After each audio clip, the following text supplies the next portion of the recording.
All right, Matt the Mortgage Guy. In today's video, I want to talk about the eviction moratorium being extended through July. What that means to you as a renter, what that means to you as a landlord, what you should be doing as a renter, what you should be doing as a landlord. Why did we extend it? Do we think it's going to be extended again? And I'm going to get into a personal case so I can tell you what I feel about it, things that can and should be happening. So before I jump into it, if you like straightforward, easy to digest content about mortgage, real estate, the housing market, the eviction moratoriums, other things going on related to housing, please do me a favor, like, comment, subscribe, share this with somebody who you think might benefit from it. So the CDC and the federal government announced this eviction moratorium that was set to expire in just a few days on June 30th is going to be extended through July. Why are they extending this eviction moratorium? Well, the main reason is because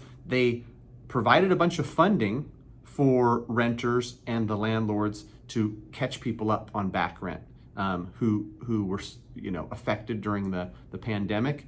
But that money just hasn't been put in the hands of the people that need it. $45 billion in rental assistance was passed. And I think it was February or March. It's been a long time. Each state gets a different piece. I'm in California. California's got something like, one report I saw 5.2 billion, another report I saw 5.4 billion. The government's saying that's more than enough to pay everybody's back rent, get everybody caught up and square with their landlords so they don't face eviction once this eviction moratorium ends. You know what the problem is? Guess how many people in California has actually received those funds?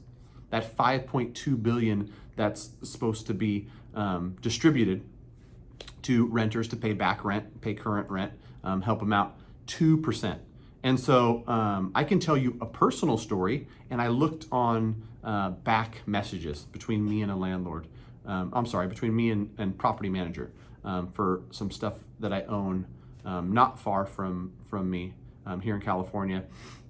Mid-March, we heard about stuff going on. So by March 23rd, hey, I've got the information. Would you like me to apply? Of course I would.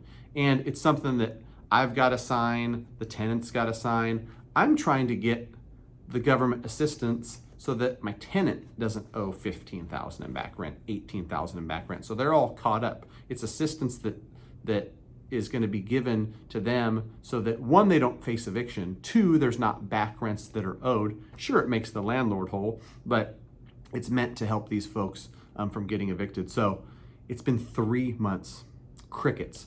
And at first I got upset and I'm like, man, these housing agencies are so slow moving.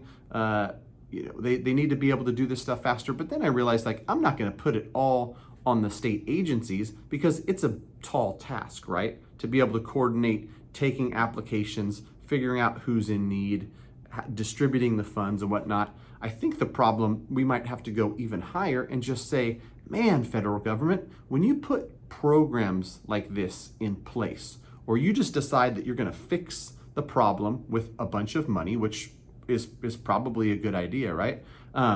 There's got to be some sort of plan for distributing that money. $45 billion has been allocated to fix this problem, to help struggling renters. The problem is they don't have the money. And it's been over 3 months, probably approaching 4 months from when it was actually decided that this was going to be, this was going to happen. At least 3 months since the program has been out and available and applied for personally, right? And so I don't know the quick fix other than to say it's not surprising that things in government are slow moving, but you got to come up with a plan. You got to have a way to get those funds in the hands of the people that need it. So this eviction moratorium, where it's going to be extended from the end of June to the end of July, I don't think that that's going to be even enough time. If 2% of people have received it and we're going on 3 months, what percent of people do you think are going to receive it once we get another month? 8%, 10%, 12%? Inevitably, this thing will get extended again. I know that locally, your state, your county can have its own eviction moratorium rules. So it'll be interesting to see what happens with that, because I'm I'm one who's always worked with tenants. And as a small mom and pop landlord, sure, I continue to pay my mortgage. So I need the rent payment so I can pay my mortgage, but I'm not trying to evict folks. I'm trying to work with folks. I'm trying to figure out, hey, what can we do to get you caught up? This is a great program that's going to help with that. And it's essentially going to pay all the back rent and get them caught up. But unfortunately, the government's involved, and we're just going to have to sit and wait and wait. So if you want my predictions, we probably have another 2 to 3 months of extensions before this money can get distributed, because it would be, this is what somebody from, I think the organization's called Housing Now, something to that effect. And if you're struggling, look up local organizations that can help you, at least show you how to apply. Talk to the property manager, talk to the local housing authority, talk to these agencies. The one, Housing Now, I think is in California, so if you're in a different state, you might have to look up different organizations that help with housing. But my thought is that, you know, it's gonna be at least 2 or 3 months to get this money into the hands of folks. And so we're gonna continue to extend. But here's something that somebody brought up that I thought was a really good point, would be the worst case scenario. You've got currently 2% of people have been funded, right? And the other 98% either don't know about the program or have applied and are waiting, like my tenants.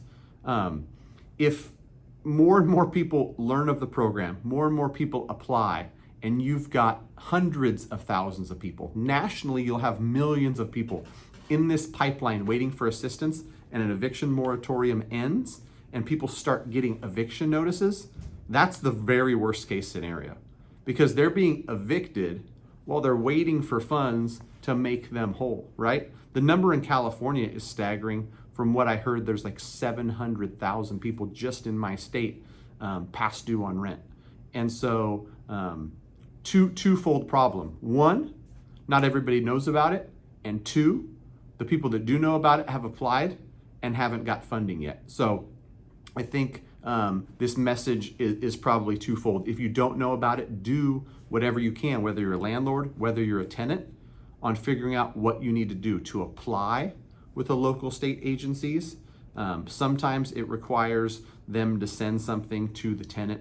The tenant has to attest, yeah, I've had financial hardship, I'm past due on rent, I would like some help. I don't know what it really entails. I haven't seen the form. I've just communicated with my property manager. Please apply for it on my behalf. I'd love to get whatever tenants are past due caught up, paid in full, made whole, so that going forward, there's no risk of having to even consider evicting these folks that were affected by the pandemic. So hopefully that was helpful. If you have anything to add, if you've got anything in your local area, or you've dealt with a state agency and you can add to the conversation, I'd love to. It's one of the best parts about these videos on YouTube is a great conversation in the comments. So hopefully that was helpful. Add whatever you have to add.